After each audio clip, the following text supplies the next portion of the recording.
Hello, twisted humans. Do you find yourself wanting to know more about the latest murder, conspiracy, cult, or haunting? Then this is the podcast for you. I'm Alecia. And I'm Sierra, and this is Twisted and Uncorked.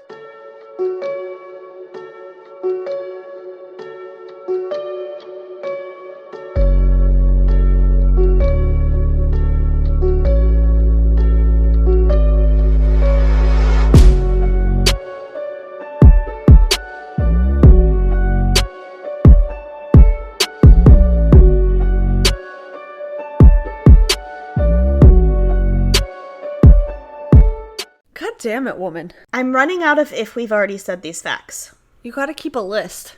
Well, my issue is when I find them and they're really interesting, I also tell them to Jesse. So I can't remember if I told it to you and Jesse or just him.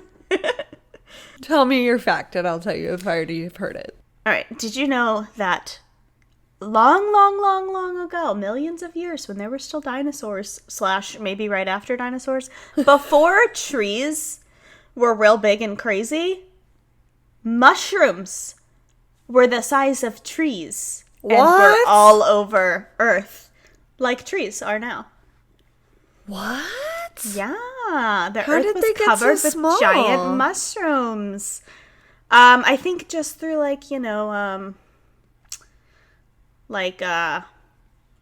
evolution and whatnot, they didn't need to be so big anymore. Other things were bigger. Blah blah blah. That's insane. It was like Alice in Wonderland up in this bitch. Yes, exactly. I don't like that. It's pretty cool in my opinion. I love mushrooms. I think they're super interesting. I think they're so very interesting. I would and they're love to super live. food and like crazy good for you. Oh, I don't eat mushrooms. Right, we've discussed I this don't. because I said that I wished that I could give you my mushroom allergy. If this fruit fly lands in my drink, I'm going to be pissed. Okay, so my fact for you is kind of real wholesome. Not as spooky as giant mushrooms. This is super wholesome. So Tasmanian devils make friendships when they're young, like baby Tasmanian devils, and they're lifelong friendships.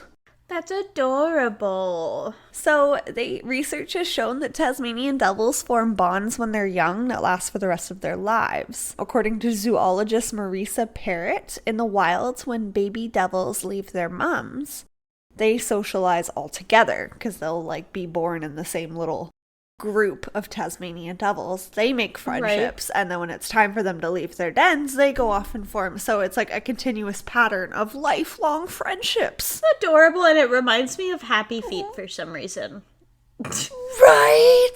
How all of the penguins are born at the same time, and then they like are in Right? school together and stuff. Aww. Yeah. I thought that was so wholesome. I saw that, That and I was is like, so cute. and Tasmanian The devils sweetest. kind of just look like big, like, what are they, how do I even describe them? They just kind of look like big, like, fox bear rats. I'm sticking with Fox fox bear bear rats. rat. Not one, not two, Fox three bear different rats. animals. Very different. I can see it though. I can totally see a fox bear rat. Guys, we'll post a picture of a baby Tasmanian devil and you can tell me if it looks like a fox bear rat, okay? We'll also post a picture of a fox bear rat. I don't know where we're gonna find it, but we will. Someone It draw is a picture of a fox bear rat, please. Thanks. Yeah, please submit it. That'd be great. I think it's our Zoom. I think it's just delayed. I think that's why we're getting that like Staticky I'm getting it on noise. you now too. A ghost is entering our sound waves. Oh. I think you're right though. I think it is just on Zoom because it doesn't look like it on my sound waves in Audacity. So I don't think we're recording it bad. Yeah. Just our backup's No. bad. And I tested it. Yeah. Yeah. That's okay. I'm just sorry you have to listen to me sound like this. It's okay. I'm sorry you have to listen to me Alright. sound like this. I said no, it's good now.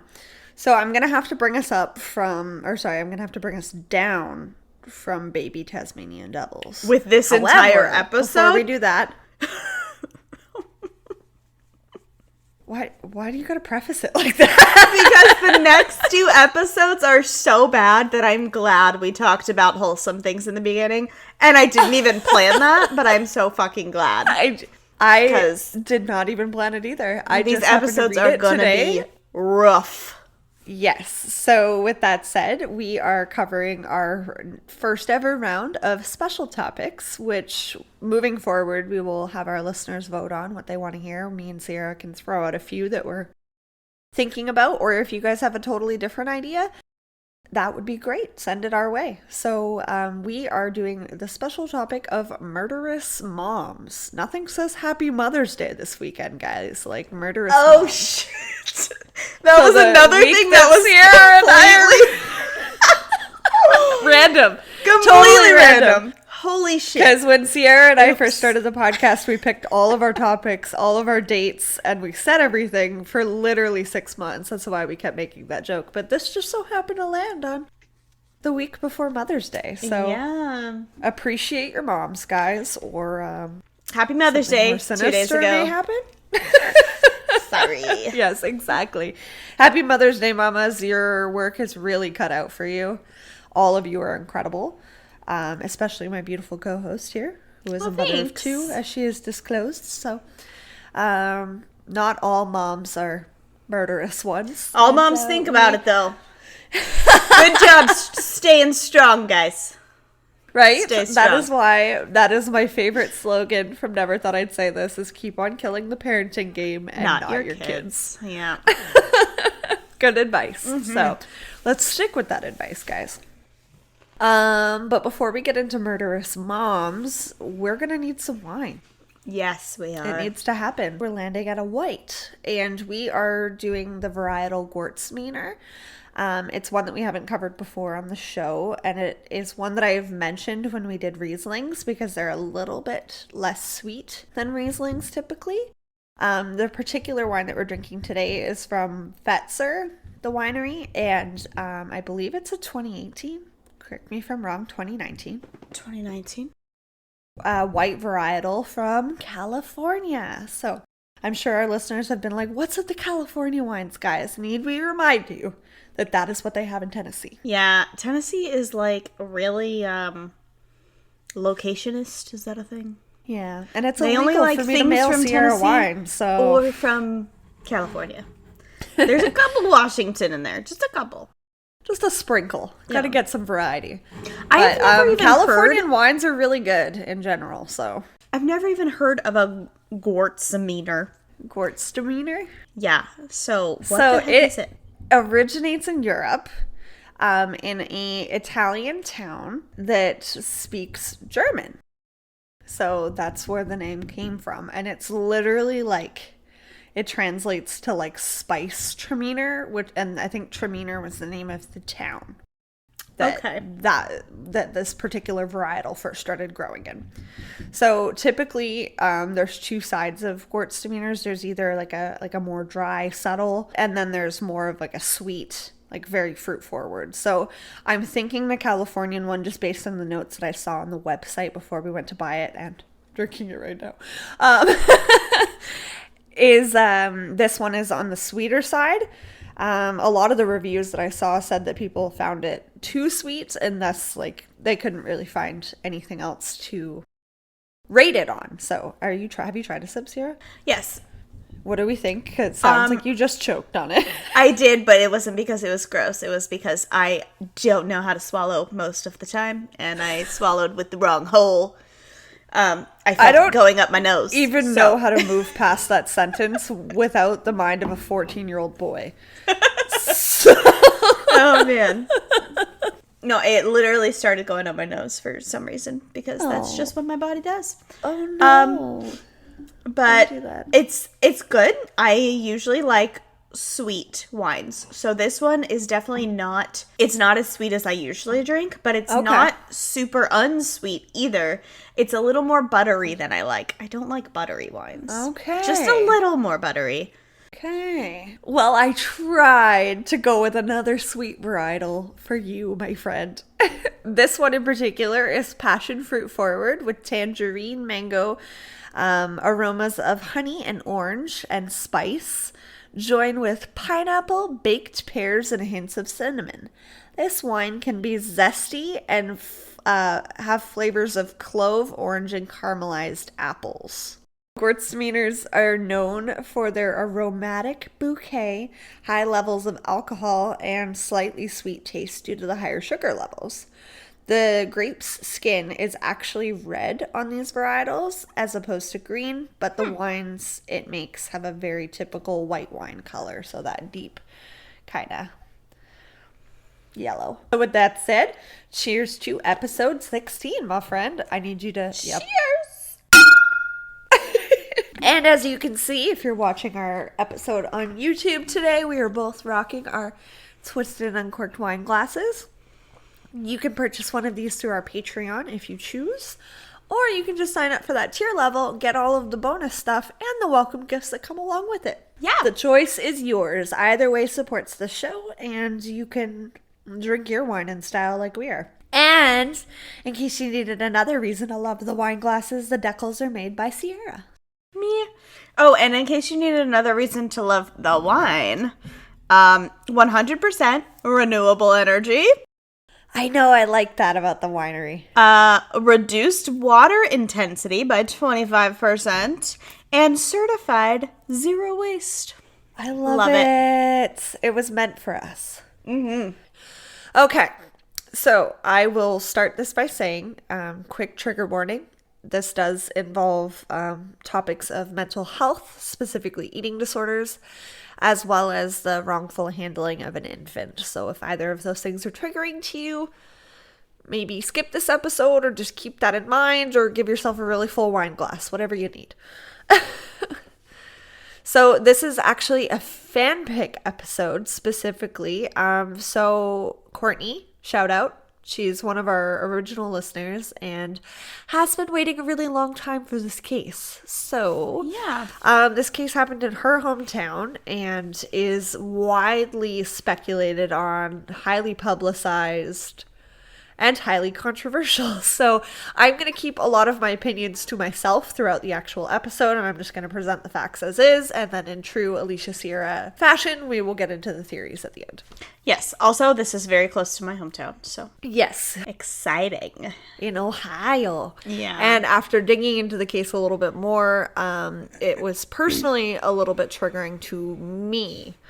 And I will disclose a little bit of that throughout the episode. But I did mention previously on Twisted and Uncorked, and for any of our original listeners would know that it is just me and Sierra now. There's nothing else out there. So it is a clean slate. It is just her and I. So those episodes aren't available anymore. But I did mention in one of them that I suffered from anorexia for about 5 years. And I don't take eating disorders lightly. And I think this is where I humanize our perpetrator a little bit too much, and maybe I'm not able to have an objective opinion, so I am very excited to hear Sierra's as well as all of yours. So yeah, with that said, I will dig into the case.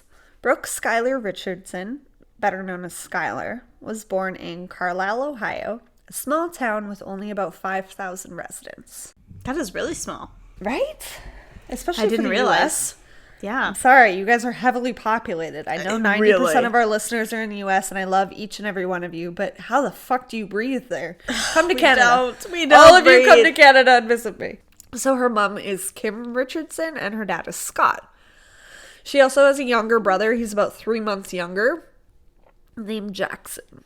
So they were born pretty close together, and they were pretty close as a result.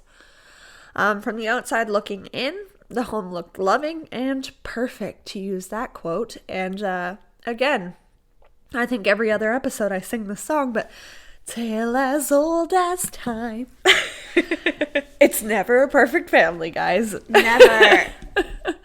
There is no such thing. Every family has their ups and downs. It's just like any other relationship that you have. Facebook lies to you. It does. It does. The internet lies. Everything lies. The grass is always greener. It's true. It's very true. All the things. So, yeah. How many cliches do you think you can fit into one sentence? That's exactly what I was just thinking. And Brooke and her brother were, like I said, they were very close, and they were both quite athletic. So Jackson played football, and Brooke was on the cheerleading squad. Their parents were very supportive and went to as many meets as they could, especially because they usually were on the same field together.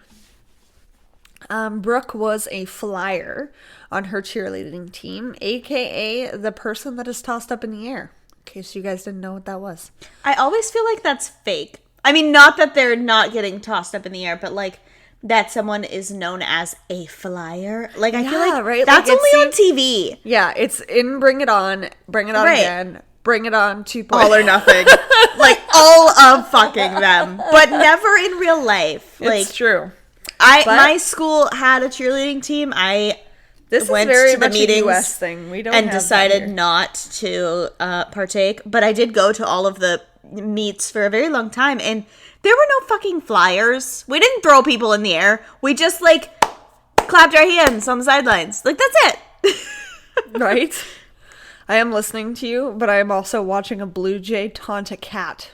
I assumed there was some sort of animal doing something outside your window. So for Brooke, the reality of being a flyer was very real. As a result, she was very aware of her body. She loved the sport, was very passionate about it, and did whatever was necessary, or so it seemed. But you never really know the motivation behind what happens next completely. So Brooke began to rapidly lose weight.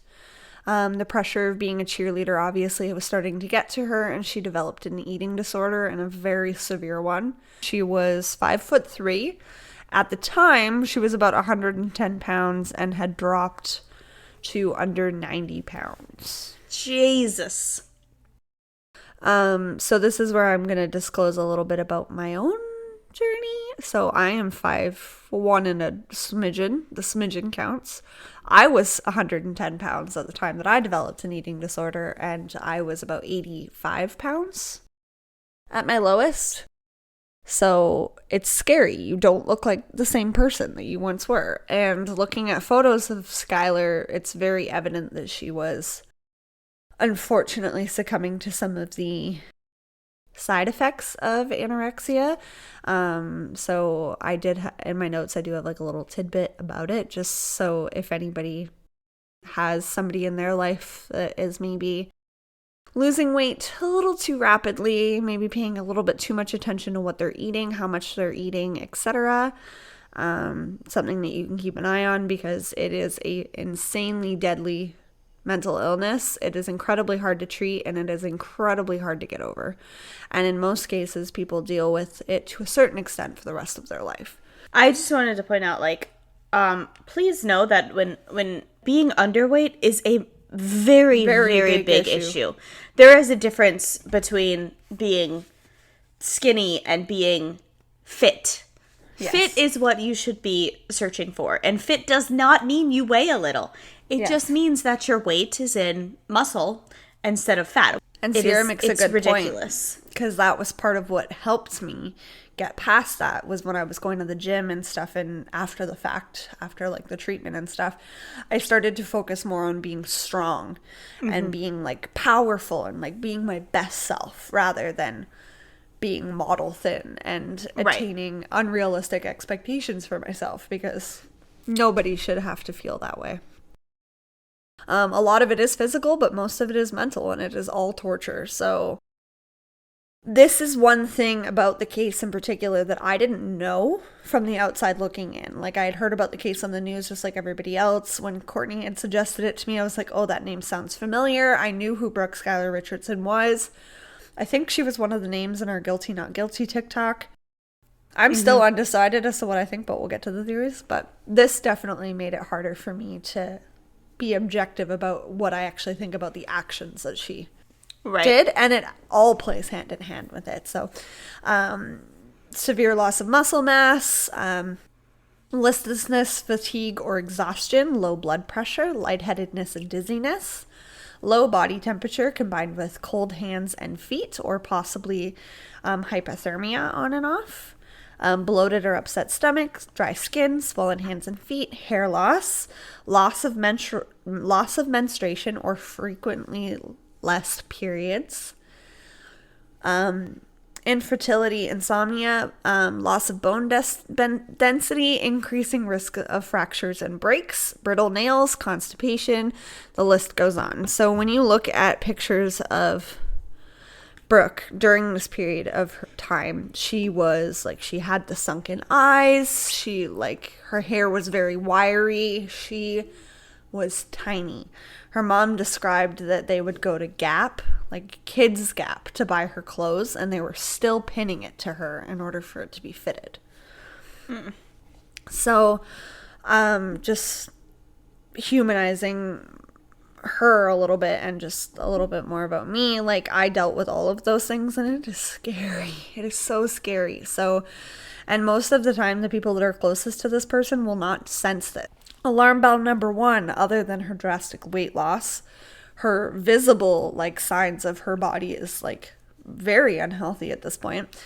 Her eating disorder was severe, like I said, and practically ran her day-to-day life. Brooke's mother recounts that when Brooke was 12 years old, as young as 12 years old, this is when she started to think about this. She didn't want to buy a pack of gum because it had too many calories in it. So Jesus being Christ. somebody that has dealt with an eating disorder, I remember thinking that. Gum has 3 calories in it. Who the fuck knows that? People that are literally planning and mapping out every single part of their life. I will say, like I said, I am a person who is journeying through a lot of weight loss type things, and it's not because I don't claim to have an eating disorder. I've never been diagnosed with an eating disorder, but I've had 2 children. I am a very short person, so and we are women. Standard is pretty small for me. So I do go through those journeys, and I do check the calorie intake and things like that. And I don't know, like I said, maybe I'm in denial about this. I don't think it's my fault. I think it's more society's fault, but it could be my fault that my daughter, who is only 8 years old, also looks at calories of things. And it scares me.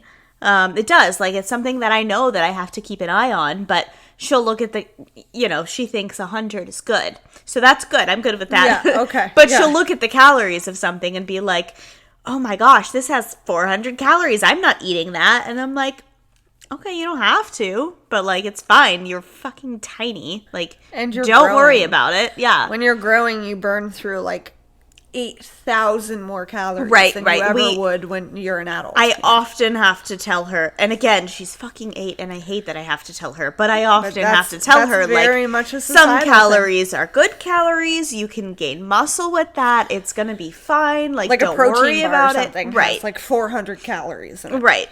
But it's for good reason. So, yeah, it's, I think a lot of it is society, and Brooke Skylar was growing up in a time when this society kind of mattered too.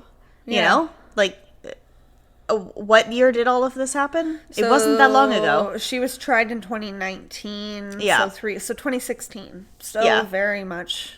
Right. All in the media. All in social media. Like, and, like, I think our listeners will know because we'll be talking about our crossover episode with Wine, Dine, and Storytime, but we specifically chose, like, strong women and women that survived the most horrendous things because we as women have so much to deal with as it is.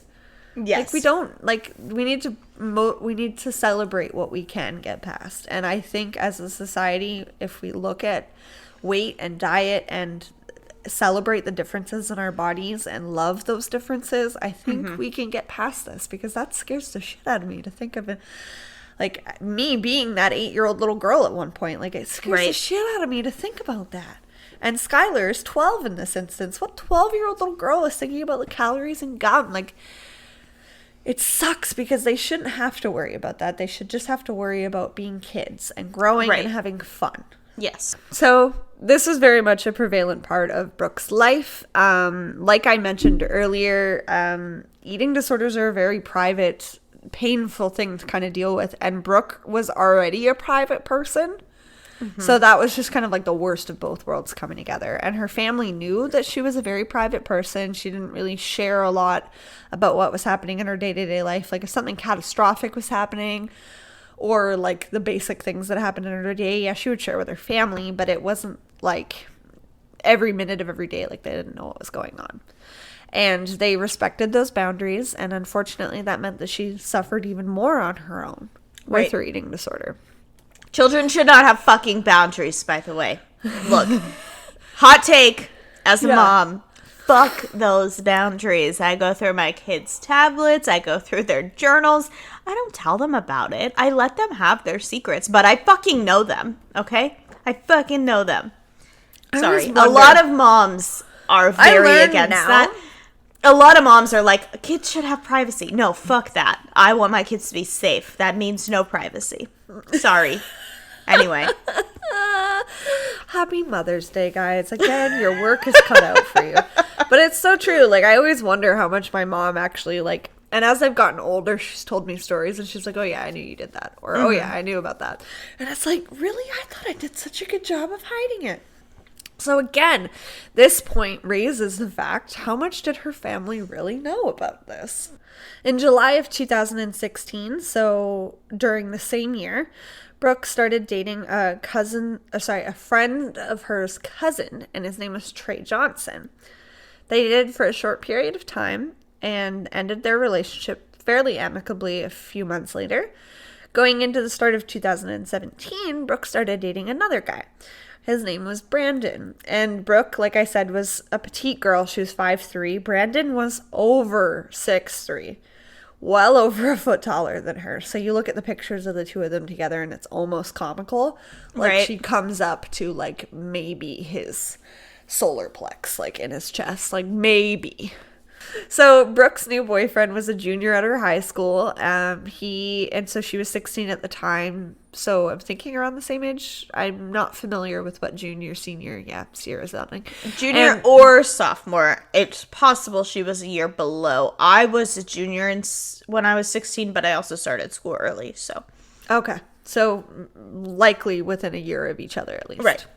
And Brooke enjoyed being with him greatly. Their relationship became pretty serious pretty fast. They spent a lot of time with each other's families. They spent a lot of time with each other in general. And Brooke's parents saw that their daughter was very happy for the first time in what seemed like a really long time. Because, like I mentioned, with the energy levels with an eating disorder, she was probably, in addition to dealing with her mental health, she was also probably just feeling very low energy-wise because she wasn't fueling her body. So for her family to see this light in her all of a sudden, it was encouraging, especially if they did suspect something going on with her. This could be a change in the positive direction.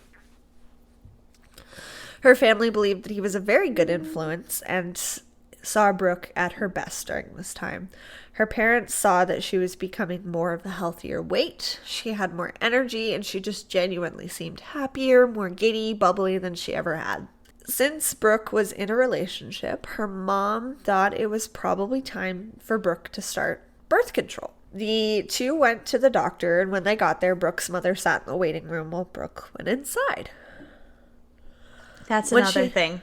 Yeah, that seems strange to me. Don't fucking wait in the waiting room. Because, again, she was 16, so it would be different if she was 18 at the time. Right. Until the child is 18, you literally own it. It is your property. You go, okay? It is your property. I tell my children all the time, like, my son particularly, he may or may not have some sort of learning disability. We're being tested this week. Thank God, finally. But he likes to hurt himself. And I will say to him, do not hurt my son. And he's like, it's myself. And I'm like, you belong to me. You are mine. Aww. You do not hurt what is mine. Don't freaking hurt yourself. You are still mine. I don't like it. Yeah. Oh, that's really cute, but really sad. It's cute that you say that, but really sad. So Again, that makes me wonder, how much was her family aware of? So yeah, they seem very lax. Like, right? Too lax. Also, don't want to judge a parenting style, but just seems too lax. I'm with you on that. Yeah. So her mom waited out in the waiting room, and when Brooke came out, she saw that her daughter had clearly been crying. When Kim asked her why, Brooke told her mom that she was crying because the appointment was very intimidating. It was her first kind of like serious sex talk, and she was just feeling a little bit anxious about all of it. Her mom was like, okay. She had her birth control, and off they went. Even though it was her first appointment, that was not the only reason that Brooke was crying. Brooke was told that she was pregnant and would be giving birth in less than 10 weeks. What? Wow, Yes. It's been a long time since I heard this story. I didn't realize this is it was so bananas to me. Okay. So bananas. Yeah. So even though the doctor had told Brooke that she would be likely due in 10 weeks, she was actually due in more like 4 weeks. She was actually about 36 weeks pregnant at this time. That's fucking insane. Yes. So, pregnant during a period of being anorexic may cause her to look like she is a healthy body weight, which is what her family and loved ones were saying about her. They had no idea. And even if they did know or not, you cannot fucking tell. So during this time, because Brooke was nearing the end of her high school period, her and her mom had gone grad dress shopping. So she went for a final fitting of her grad dress right after this doctor's appointment that she had, and she kept telling her mom that she was really concerned about fitting in her dress. Was it grad dress or prom dress? Sorry, prom dress. Okay, I'm just checking because I know prom is around when you're 16. Different. Yeah. Yeah. So we actually only have a grad. Sorry, I misspoke. So also during this time, her and her family had gone on a family vacation. And her family was able to see her in a bathing suit. Again, 36 weeks pregnant. Yeah, that's insane. She just looks like a teenage girl. She just looks like a healthy teenage girl. So, obviously, and in all of the news clips, this is quite jarring to her family because they're seeing that maybe she's possibly a healthy weight, maybe her family knows about this and is just kind of turning a blind eye. Who really knows? But I know from my experience with this that any family member would see that and be like, oh, my daughter is starting to look healthier and better, and why they thought her relationship with Brandon was such a positive influence. All the while, Brooke is still allegedly hiding her pregnancy from her family and friends, and the doctor did obviously express concern about the situation that she was in. She was very young. She was 16. She was extremely underweight. She didn't know she was pregnant, etc. All of these things are red flags.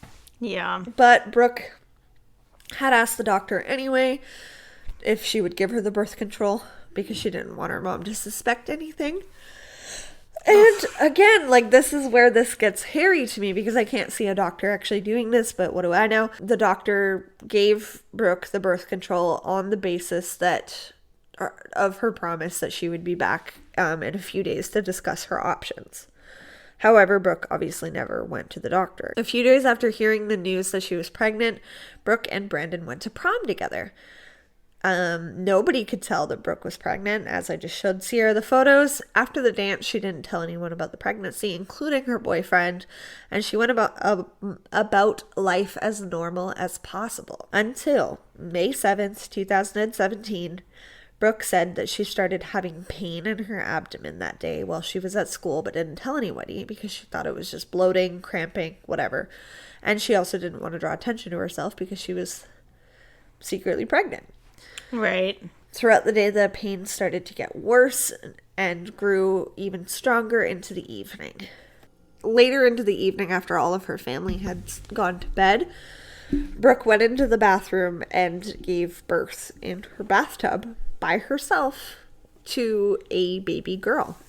It's crazy to me that she didn't even mention being in pain. Like, I get that you know that you're pregnant and no one else does.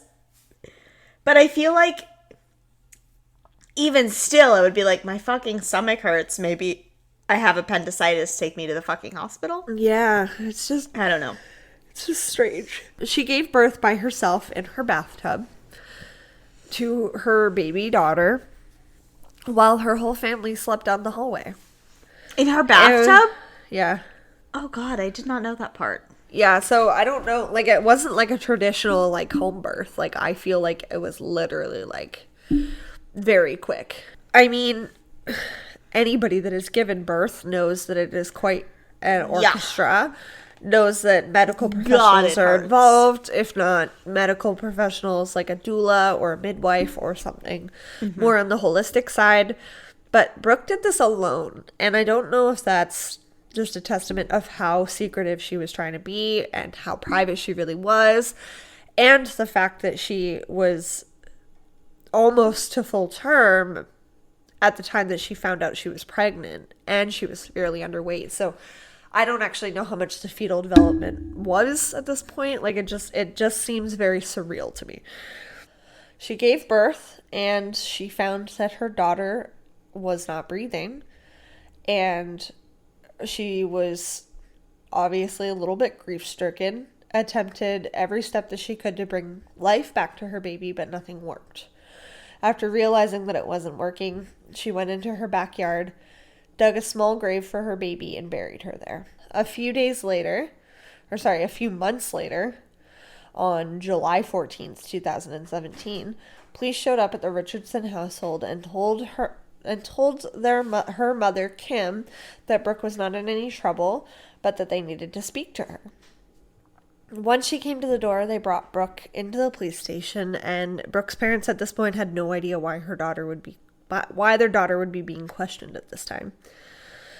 The police had gotten the call from the OBGYN that Brooke had seen prior to giving birth, so the same doctor that she had attempted to get birth control from. The doctor told the police that Brooke was pregnant and that she had heard rumors that she had had her baby, but that she had ended up burying her baby in the backyard. She explained to investigators that she was not aware of her pregnancy and that she had expressed concern, but had not, like, Brooke hadn't made another appointment or come and seen her again. So did she fucking talk about it? This is what I need to know. So this is literally my next question. These are my questions in my notes. Did someone see her that night? Was she telling people at school about, like, maybe her close friends, and maybe they weren't as trustworthy as she believed? Chills. Yeah, this case gets just bananas from here on out, guys. So buckle up, get those wine glasses, put a hood over your head if that makes you feel safe like it does me. So once Brooke was taken into interrogation, and I will note that all of this is on video, or at least most of it is, and viewable if anybody wants to watch it. So Brooke claimed that 2 months after the initial appointment, she went back to the doctor's office. Brooke went to the doctor and said that her baby was stillborn, that she wasn't feeling anything. Brooke told the police that she gave birth to her baby on the evening of May 17th, but tell the questioners that she did not kill her baby.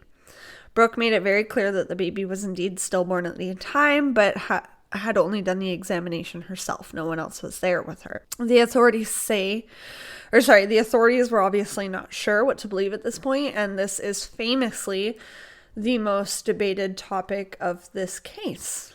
Did she or didn't she? What actually happened? We may never know. After a few hours of talking, they tell Brooke's parents about the situation, and obviously they can't hold a minor without charges without her parents being present, so they let her parents come in. The police start off by telling Brooke's parents that she had been pregnant the entire time.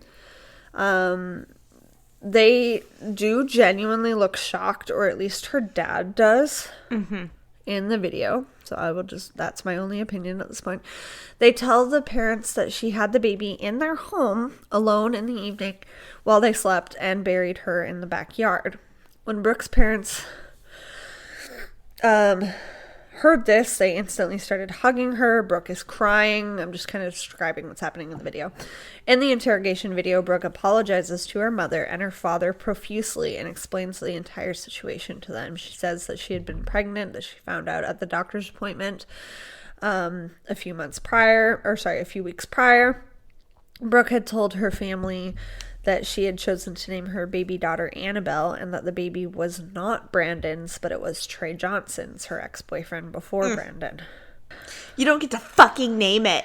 Yeah, right? Okay, sorry. Continue. Especially not after a haunted doll. After the interrogation. So sorry to any mother who has a child named Annabelle. Again, no, Annabelle is a great Day. name. Yes, happy Mother's Day. Annabelle is a beautiful name, but the only Annabelles that I know are terrible people or haunted dolls. So, I rest my case. Mm-hmm. It's only like $50 to change your name, just saying. Sorry, we should also say if we have any Annabelles that are listening to us, we love you. You were first. It's okay. You were first. It's true. Oh, God. We're just bringing comic relief to an uncomfortable situation. Mm-hmm. You were all wonderful. And so after obviously everything that Brooke had said, the police had to do their due diligence and follow up on her accusations. So after the interrogation, the police followed the Richardsons back to their home and looked for the baby's body in their backyard. Oh, I don't. Yeah, I'm gonna need a swig. This is a good spot to stick in a meme that's like, thanks, I hate it. Do you experience digital eye strain from too much blue light exposure from digital screens? Baxter Blue glasses are not your average frames. These blue light lenses filter 80% of the highest energy blue light, eliminating 99% of glare. The past year, we have all been glued to our devices more than ever. I know for me, I'm always trying to find a job where I can work from home on my computer. And then, of course, my research with this podcast and editing. I am on the computer all the time. Oh, and don't forget TikTok, my new obsession. Our exposure to digital light has soared, and our eyes and our sleep are suffering as a result. Baxter Blue is also a force for good and provides a pair of reading glasses for someone in need for every pair sold.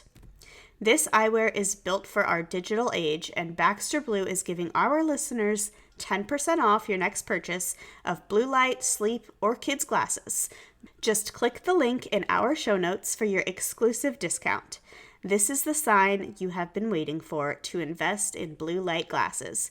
We know you will love your Baxters, and we know that you will feel the difference. It didn't take them long to find the grave that Brooke had dug in the garden, and once the baby's remains were obtained, they took the baby's remains to a pathologist, and they hoped that this could be the answer that they were looking for to kind of subside their doubts about whether Brooke was telling the truth or not. They would just let the science do the talking. So 6 days later, the police called Brooke's parents and asked that they bring Brooke back in for questioning again. Once at the police station, police tell Brooke that the pathologist report showed that the baby had the bones had signs of burning. Brooke tells the police that she did not know how that could be true because she wasn't responsible for the burns. She had had the baby and she had buried her. After being pushed into the interrogation further, Brooke's story changes. And again, all of this is videoed. Guys, you can view all of this if you would like to form an opinion of your own while I'm telling the story, or just kind of get a visual.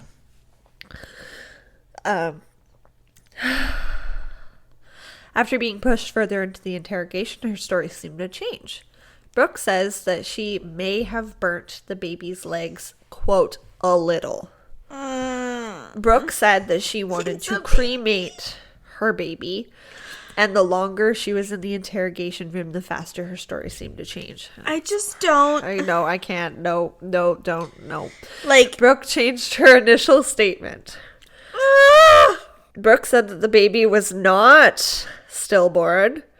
She said, I'm pushing through Sierra's noises. Sorry, it's hard. It's hard. It hurts. No, I can't. Even if the baby is born deceased, how do you fucking burn the flesh and the blood? Like, you don't. How? I don't even understand how people in a crematory do it. Like, I fucking don't understand it. But someone who is a child still, who does not do that for a living, how do you smell that? How do you do it? You don't. You okay, don't. Sorry. Oh. No, it's horrible. You don't. So, and this is where I'm like, we'll get to it. We'll get to it. So, Brooke said that the baby was not actually born stillborn. She said that after giving birth that she heard the baby, quote, gurgle. She had tried to perform CPR to get her baby to cry, anything, and may have squeezed her too tight. After that statement, Brooke was officially charged with reckless homicide, and Brooke was taken to jail. Once she was held, Brooke's parents put up bail and they brought her home until before the initial trial started. When the trial started, Brooke pled not guilty to the murder of her newborn baby. 2 weeks later, the case was presented to a grand jury, which we will get to later. But the charges that she was facing at that point were aggravated murder, which carries a life sentence in the state of Ohio. She was also charged with involuntary manslaughter, endangering children, and the abuse of a corpse. Brooke's parents said that there was no way that Brooke would have harmed her baby. Since the new charges were introduced, Brooke was arrested and sent to jail for a second time, but she had been bailed out yet again by her parents. As time went on, another pathology report came in, and this time it was something completely different. The report stated that the initial statement of the pathologist was wrong, and that there were no burns on the baby.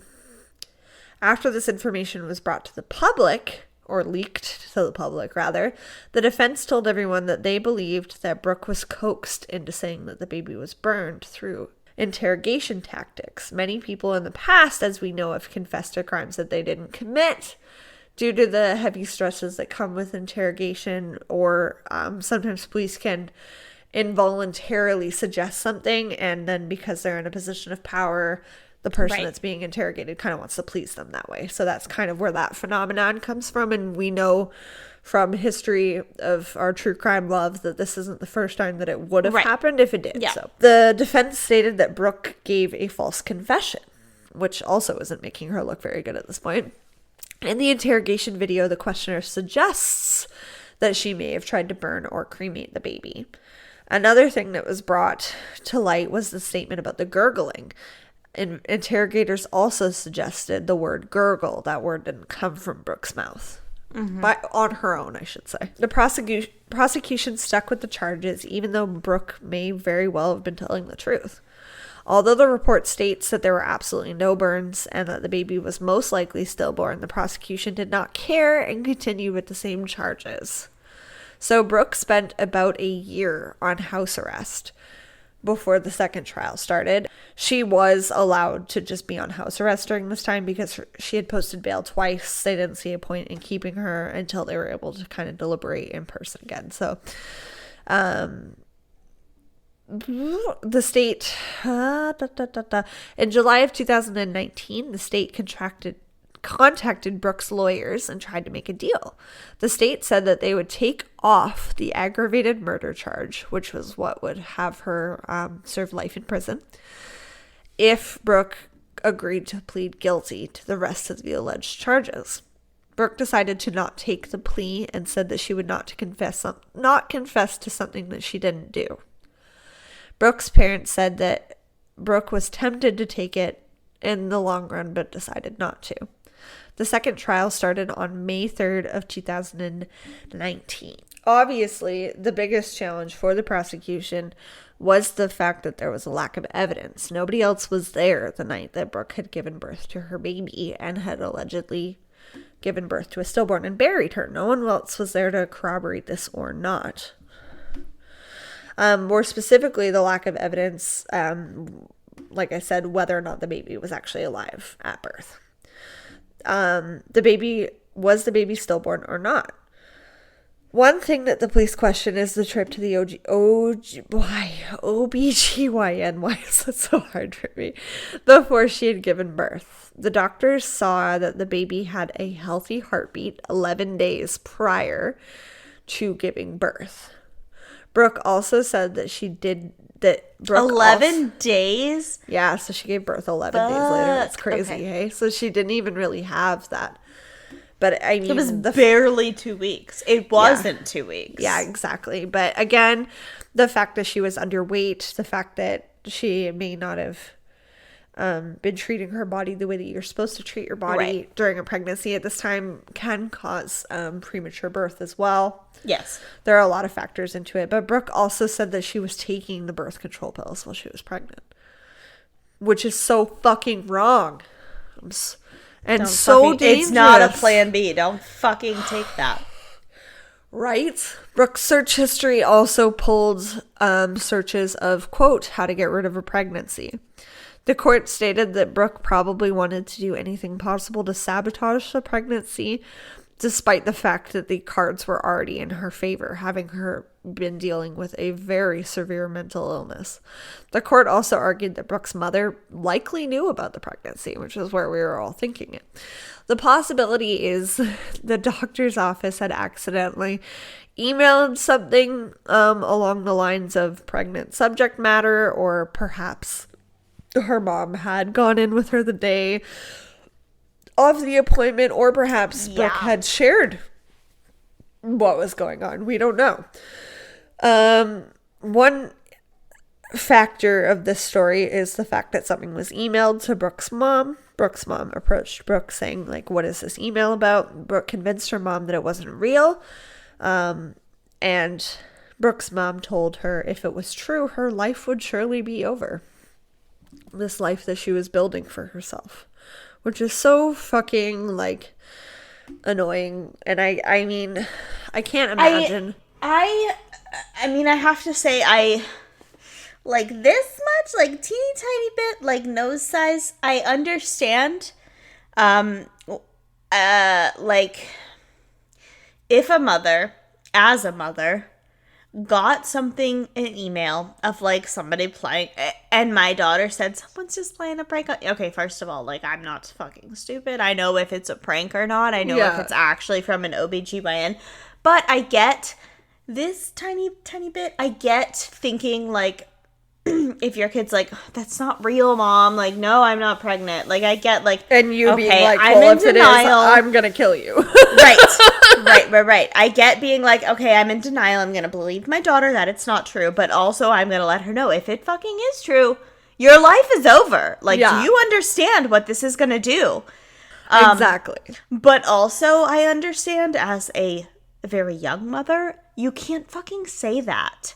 You can't, like, to a teenager, that damages the child. Like, again, this is different. This mom is probably a Gen X, maybe even a Zoomer. I mean, a boomer.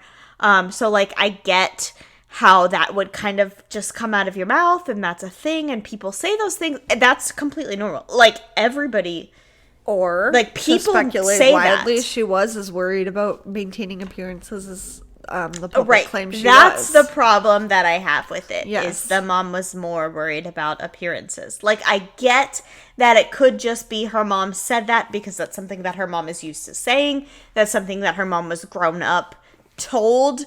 You don't fucking get pregnant when you're a teenager or else your life is ruined. Yeah. But also, like, you have to get with the time. You have a child and that who is kind of 16 the years perpetuated old. stereotype is that you can't survive it. But my you parents fucking had can. me in the 90s. And yeah, you my can mom was survive it. My mom was 17. My parents weren't married. Like, it fucking happens. And people survive and it's fine. So, guys, like, we turned out just fine. We are fine. I mean, we're a little crazy, and our but we're fine. parents are fine. So. Yeah. I mean, who knows? Like, likely we are the lucky few, the lucky families that did kind of survive that young parenthood road. But again, we don't know the context that this was set in, under what circumstances.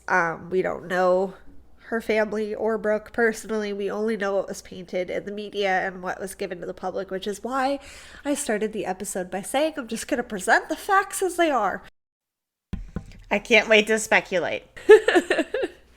We've already done a little bit of that, but we'll do a nice little wrap up at the end. Did Brooke's mother know more?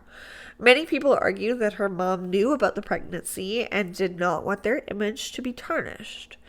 During the interrogation video, you hear Brooke's mother say, quote, "But they had a perfect life."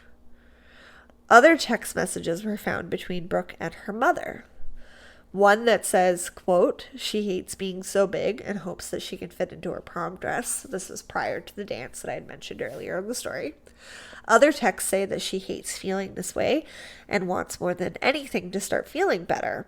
Taken out of context, that could be related to the pregnancy or it could be related to her mental health. True. Depends on how you want to see it. However, her mom says she didn't know about either. So anyway, continue. Exactly. Another message was found to be sent right after Brooke had given birth. Brooke was so excited to wear something cute and finished her message with saying, "Yay, my belly is back." Not looking so good, honey, is what I wrote about. Brooke also texted her boyfriend the night that she had given birth and said that it was the worst night of her life. Brooke also said that she felt so much better now and that she was so happy. Yikes. So, the last official aspects of the trial here. Brooke Skylar Richardson was convicted by a jury in September of 2019 of abuse of a corpse in the death of her baby girl. However, she was officially acquitted on all other charges of aggravated murder, involuntary manslaughter, child endangering, and after months of litigation and lengthy trials, this was the verdict that they came up with. All of this trial had been publicized and filmed highly publicized. And as I mentioned, the court opted to film it as a result. They made all of the records public, they made all of the interrogation videos public, and they made the trial itself public. The reason is that they wanted there to be no question in the court's decision or rumors to trump the truth in what was actually happening in these situations. The grandmother of Brooke's baby, on the paternal side, Tracy Johnson, so Trey's mom, gave the victim's statement opposed to Brooke. And Brooke's brother gave the statement for her, just to kind of give a little bit of character. Mm-hmm. Brooke's brother stated bits about their family relationships, bits about their past with their cousins, how much Brooke really cared about all of their younger cousins, always seemed to be looking after them, and that he never saw her as somebody being able to do anything like this to a child, basically. Whereas Tracy Johnson started her statement by saying, 2 years, 4 months, 1 week. That's how old my granddaughter would be today if she was here with us. I'm gonna cry. I know. Tracy Johnson said that Richardson could have made different choices along the way, and she didn't. You had the option of giving, and she's addressing the court here, you had the option of giving her up to 6 months in prison with time served, and I don't think that at least 3 years probation is too much to ask, Johnson said to the judge. Brooke teared up during a brief statement, saying, "I'm sorry for everything I have put everyone through. I know it doesn't seem like a lot at all." She said she's continuing with her mental health treatment and feels a great deal of remorse. Quote, "I'm very sorry I hurt a lot," Richardson said. "I just want to show that I can be a normal person again. That's all." End quote. Judge Oda said that there is a perception of reality to this case, and the reality is Richardson is ultimately convicted of a low-level felony. He said, quote, "There's no reason for me to invest time and resources of my probation department in supervising you," Oda said. The judge said probation is not punishment, but, quote, "it is an opportunity to demonstrate why the stated prison term of 12 months in prison should not be imposed." To Richardson, he concluded, to Brooke, he concluded, "There's nothing in the last 3 years that I have been supervising you, Miss Richardson, that leads me to believe that you do not follow the rules or that you're going to commit any crimes in the future." The attorneys requested that the judge release her early from community control, which is this probation. Richardson at this point faced up to 12 months in prison, and was warned that she would be incarcerated if she had broken any of these rules. But as he stated, there's no reason for him to think that she would, or there's nothing that's pointed in her not following the rules. So Brooke's attorney filed in October the motion to mitigate her sentence. So this was a month afterwards, and terminate the remaining time of her probation sentence, during which she argued that she had done everything required. She has a job, is in college, and continues with her mental health treatment. Brooke was diagnosed with severe depression, PTSD following the home birth, and body dysmorphia. So some people that have eating disorders have bits of body dysmorphia, but it's more prevalent during the active eating disorder, whereas somebody with a separate, so there's different facets of it. So I thought that was interesting. And because these were her diagnoses, like I said, I still deal with thoughts about food, but she has to deal with thoughts about food plus the way that she views her body physically. So that is something that will continue to haunt her for the rest of her life. At the time of the trial, she was 89 pounds and had started losing her hair because you're not getting those proteins that you need. Your body begins to eat the proteins instead, which is why you lose muscle mass and why you start to lose your hair. So Sierra was not, sadly, was not a part. I wish she would have been part of my life at that point, but you would have heard me saying how excited I was that my baby hairs were like actually starting to get long enough that, because my hair fell out, and it's sad. Women understand this. Our hair is part of our identity. So, and you could see in the trial that her hair has gone from this like thick, blonde, wavy, like beautiful hair to very wiry, very stringy, very thin at the top. Yeah. For time's sake, I'm not going to include the 2 clips that I was going to, but I was going to include the part of the clip of Trey Johnson's mom, Tracy, talking about her experience and how she felt that the family had hidden things from her and her family. They were never intending to tell her, which again is wrong.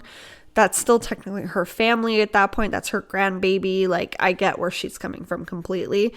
And then I was also going to share the defense statement that he was concerned that if Brooke did serve her 12 months in prison, what that would do to her mental health. Because at the state of her time, her state at the time of this trial in particular, she was 89 pounds, starting to lose her hair. She was very sick, and he was worried about that, what it might look like. And he addressed the court, like, please, like, kind of have mercy in that sense, like, consider probation over jail time, because at least that way she's able to get the help that she needs, and she's able to like still be healthy while she's serving her time. So the judge also stated that she's very young and that her life didn't need to be taken away when it was clear that she had taken something away from her time that she had already spent during this sentencing and this trial and all the litigations. So during that time, she completed 2 semesters of college. She had a cumulative GPA of 3.8, and during that last semester, right before the trial in September, she had a GPA of 4.0, which is a perfect GPA. Right. The attorney wrote in motion, in addition to school, she has worked, so the attorney's name is Charles M. Ritgers. He wrote in the motion, in addition to school, she has also worked approximately 10 hours per week. She has sought alternative employment on top of this 10 hours, but was rejected each time due to the fact that she was on probation and facing active charges. Richardson, so Brooke, is working at Ritgers and Ritgers Law Office doing clerical work, and her attorneys say that she hopes to become an attorney one day. So she is working for her attorneys, which I thought was interesting. Yeah. That was something that stood out to me in my notes. I was like, wait, he has the same last name as the law office she works at. What are the odds? And it's like, Did he just pity her? Right. And like what was the circumstances around this? And I know that for people that are on probation, I feel for them because there's legal fees that they have to pay, there's lawyer fees that they have to pay. They have to still support themselves, and it's hard to hold down a job when people don't take you seriously. So I feel for her completely in that instance, and I'm glad that she was able to get that work where she was. So now, Sierra, we may speculate wildly. That is the case as it stands. When her charges were dropped in 2019, I know it created a lot of public uproar, but like I stated, that is exactly why they publicized everything, so that people could see the facts as they were and not have rumors trumpet, because when you're dealing with an infant and with such a young girl, like, rumors can get really ugly really fast, and this is already such a dark case with the facts as they are. So yeah, like, what do you think? Do you think that she did indeed try to sabotage the pregnancy? Do you believe that her mom knew? What are your thoughts? I don't know if I think that her mom actually went into that OBGYN appointment. I think that her mom probably did let her go in by herself. Yep, me too. Again, hot take. I think you should have fucking went in, Mom. I would go in.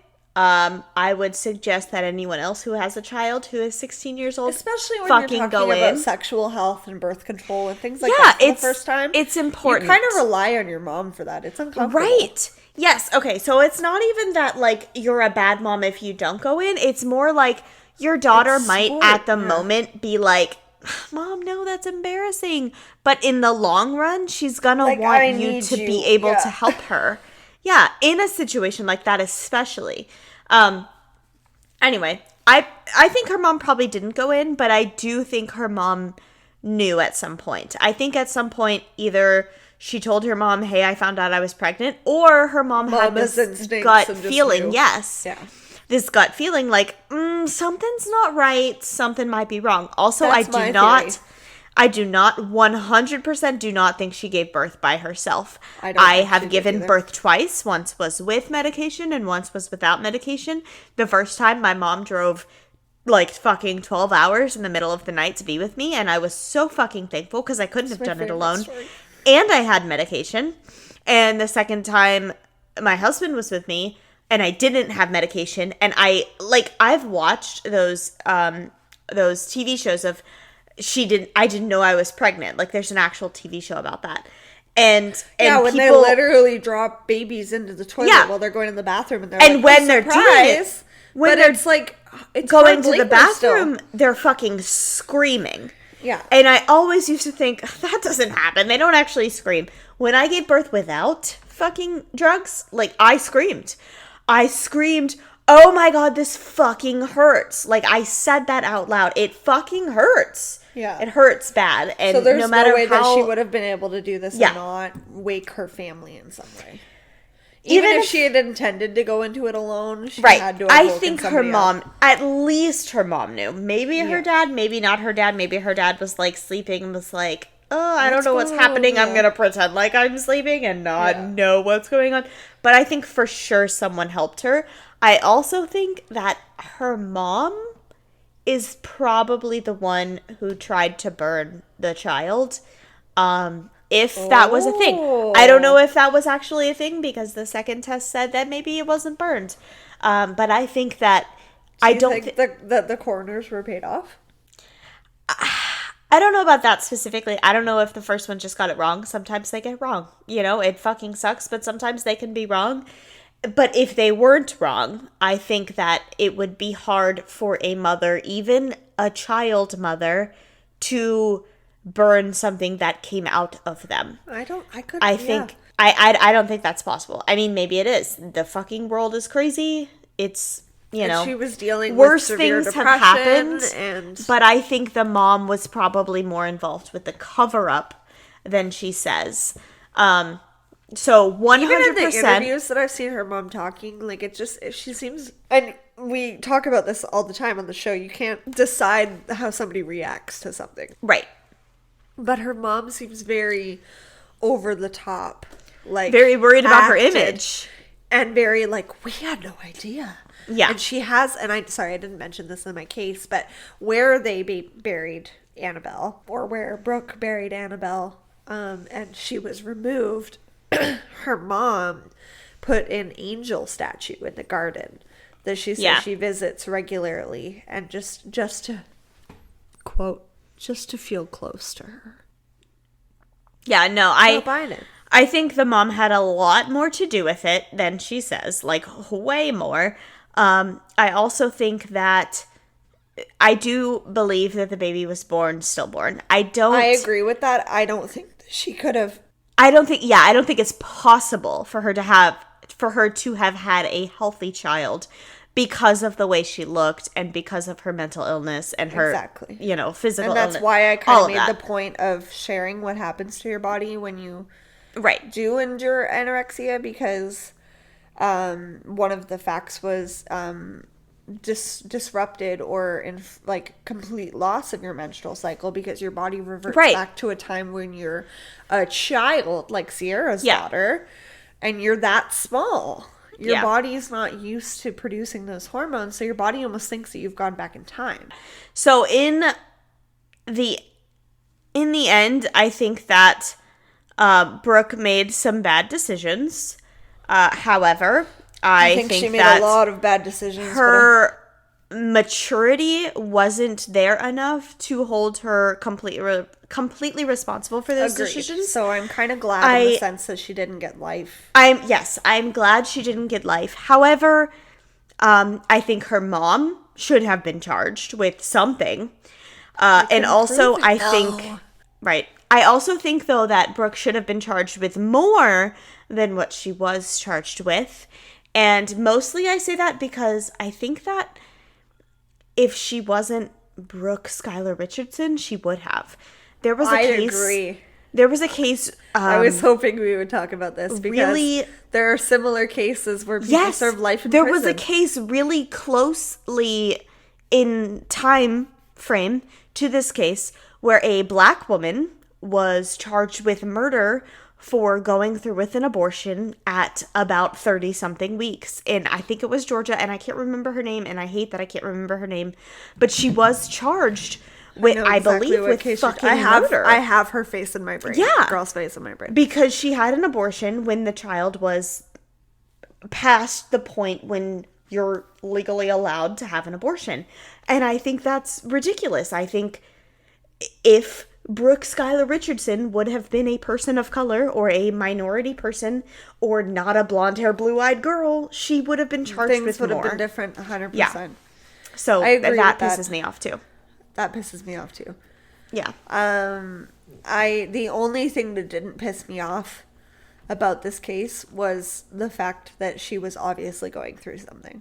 Yes, she was. If I took that out of the equation completely, she is a vain asshole that did this on purpose. Oh, yeah, for sure. That is how I see it. But when I put that into it, I'm like, she was troubled. She was obviously dealing with family pressure. She was immature. She was immature.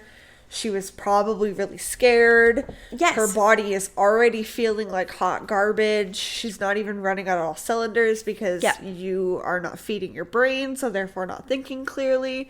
So maybe something did fall through the cracks in that sense. But I don't think that there's any way that you can give birth in a house and not wake your family. My biggest issue is, number one, her mom should have been charged with something. I think number two, other people who have been in the same or similar situations who are people of color or minority people should have had the same treatment as Brooke Skylar Richardson. That's my two biggest problems with it. 100%. But the whole abortion aspect of things, Sierra and I can get in an entirely larger argument about, because that in itself is disgusting, and women should have that right to choose. That's my opinion, especially in the cases of, if I were to take Brooke, for example, that baby is not healthy. She has not been feeding her body, so therefore her baby is not being fed and being given nutrients. Right. So that's why I kind of believe, sorry, and that is why I very fully believe that baby was likely born stillborn, and I think that maybe the pressures and the hysterics of being in the interrogation room, and maybe there was a little bit of interrogative suggestion there, like, oh yeah, for sure, like, are you sure the baby didn't make any noises? Are you sure the baby didn't gurgle? Is quote what the investigator said. And she was like, you can see in her face that she literally, like, is like, did it? Did it? Like, is this what happened? Like, and you can see her kind of question that. So, to me, she's a human in that moment. Like, she's, like, actually, like, did I do something very wrong here? Like, did I kill? Like, you kind of see that. Right. I don't believe she intentionally killed her baby. I believe that baby was born stillborn. How the choices were made after the fact were all wrong. And for that reason, I feel like she should have served longer than she did. And as Sierra says, had circumstances been different, had she been a different person altogether, they would have been. And that is wrong. And I'm hoping that we can be a part of that societal change. That would be so satisfying to see because it's so fucking terrible. Do you have any final notes before we close out this episode? Yeah, I said it before, I'll say it again. My main qualms, if you can call them that, is I think Kim should have been charged, the mother. She should have been charged with something. I don't fucking know what. Child endangerment, child abuse, like a fucking abuse of a corpse. I don't fucking know. She should have been charged with something. And also, because there's no way that, like, I've seen people pull incredible strengths when they need to, but nothing like this. Like, you're dealing with. Even if she knew nothing at all about it, even if 100% Kim, mom, Brooke Skylar Richardson's mom, knew absolutely nothing, having a child who is 16 who has gone through this and not knowing should be child endangerment. You're not a good mom if you don't know all of this. You know what I mean? After all of those text messages, like, look, I'm sorry. The text messages definitely are incriminating, and they suggest that they had shared with each other. Right. She should have known something. And if was wrong. anything, to me, they share that she was, like Brooke in particular, was celebrating with her mom, not having to deal with the baby or anymore. at least trying to tell her mom something had happened. Yeah. Like, I don't know. Anyway, suspicious to me all around. It is. That, and then on top of, I understand Brooke's sentence. I am okay with Brooke's sentence. We need to look at Brooke's sentence when we are also sentencing people of color and minorities and any fucking one else. Just because she was a blonde hair, blue-eyed prom 100%. Girl. If anything, her sentencing can be used in tandem with future sentences. Like, yes. This is what happened in history. Be given the Look same. at this. Yeah. Yes. Exactly. Yeah, I agree with that. I mean, she was young. She was 16 when this happened. Yeah. I still think she was that the poor guilty decision. Oh, yeah. Of tampering with the body, the corpse, and or at least tampering with her not pregnancy taking in the midst responsibility and this and that. Yeah. But also, she was a child. Proper and care also, of her body after she knew that she was pregnant. Like, nothing was done in that sense. But I don't fault her because she was a child, and her mother should have known better, not her. But again, if we're going to hold her to that standard, we need to hold everyone to that standard. Everyone. Well put. This is a messy case all around, and I hope I did a good job at painting it at all sides, because I had a little bit of insider knowledge about what she was going through. Yeah. Everything was very unbiased. I loved it. Thank you. But like I said, at the head of the case, I don't think I can be biased about it. Or sorry, I don't think I can be objective about it. Like, I think the little girl, the 16-year-old Alecia is always going to feel for the 16-year-old Brooke in this instance. Yeah. But I agree with you in the sense that this needs to pave the way for change in how we view sentencing for everyone moving forward, especially children under this instance, because she was a child. Right. In the court, they ordered her to see her pediatrician on X amount. And if that doesn't frame to you that she was a baby, I don't know what will. Yeah. And I agree with you in the sense that I think her mom knew something. Like, her dad seems very, like, docile, very, like, not like a clueless dad, but more like he's concerned for his little girl. Right. And I'm not getting that same vibe from her mom. Yeah, same. So, I know nothing. Like I said, this is all wild speculation on mine and Sierra's part. Mm-hmm. Everything that I've presented to you are the facts of the case. If we can leave you guys with anything, since it is Mother's Day, following Mother's Day, take care of your mamas. Mamas take care of your babies. And women take care of each other. Because this is also National Mental Health Month. To bring awareness to it and to reduce the stigma. And eating disorders have an insane amount of stigma attached to them because of societal norms and pressures and things like that. So if you maybe know of anybody that might be dealing with something like this, even if they're not comfortable reaching out to a medical health professional, maybe do it on behalf of them, because you could be saving somebody's life. I know it's a difficult decision to make, but my friends tattled on me, and I thank them for that every day, even though I'm not their friend anymore. Like, I've not talked to these girls since high school, but I think to a certain extent they saved my life. So just something to keep in mind. You're all beautiful. For sure. 100% get your mental health taken care of. Also, as a mother, I want to say to my other moms who are listening, there are 2 books in particular that helped me, I think, become a better mother. The first one is called Parenting in the Present Moment, and I don't remember who. I love the name of that. Yes, I don't remember who is the author of the book. I gave it to my sister as her baby shower present, and then she got pregnant. The picture on the front is of a monkey, if that helps. It's called Parenting in the Present Moment. I got it on Amazon. Google it. It'll come up. That one helped. And then also, I just took a class that had a book attached with it. It was called a Dale Carnegie course. The book is called How to Win Friends and Influence People by Dale Carnegie.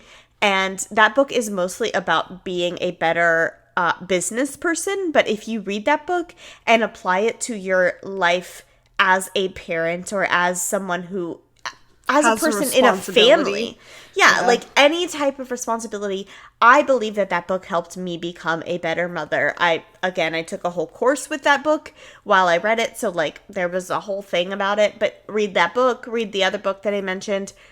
You can become closer with your children. You can be, if you're the kind of person who wants to give your child the privacy of going into the OBGYN at 16, read these books, make these connections with your kids, and have your kids invite you into the OBGYN at 16. Like, you can be that kind of mom. I know you can. You just have to work for it. It's hard. Being a mom is fucking hard. But you have to continue to work at it, and you will be the best mother you can be. I know it. And I know if you're like moms everywhere, you're making it look fucking easy. So same. Applauses to you all around, because Sierra makes it look easy. My mom made it look easy. Oh, thanks. Like, and I know it's not. And I also just want to end this episode with saying, like, I am sorry to my mom for putting her through this. Same. And I'm sure if Brooke Skylar Richardson is being as genuine as she is in her closing court statement, she knows that she hurt a lot of people in this process, and she does feel a great deal of remorse. So whether or not that's true, I hope she is able to move forward and just do better moving forward, because she was given that opportunity and some women aren't. So I think that sums it up pretty good. Yes. And in the meantime, you can check out all of our socials. We've got blog posts, we've got fun memes, we've got little tidbits about us, and we have little tidbits about what we have upcoming, both for our listeners and for our patrons. You can also check out our Patreon page if you want to support the show. If you don't want to commit to a monetary value to support the show, you can also just leave us a review, write in a listener story, even just tell one of your friends about us. Sierra told her new friend about us. I did. Random lady I just met. You know what? So you never know who you're going to tell about this amazing podcast and bring to the Twisted Human Club. And all of those things are equally helpful. we couldn't do this if no one was listening. So thank you to each and every one of you. Always stay safe. Love your mamas. And in the meantime, keep it twisted.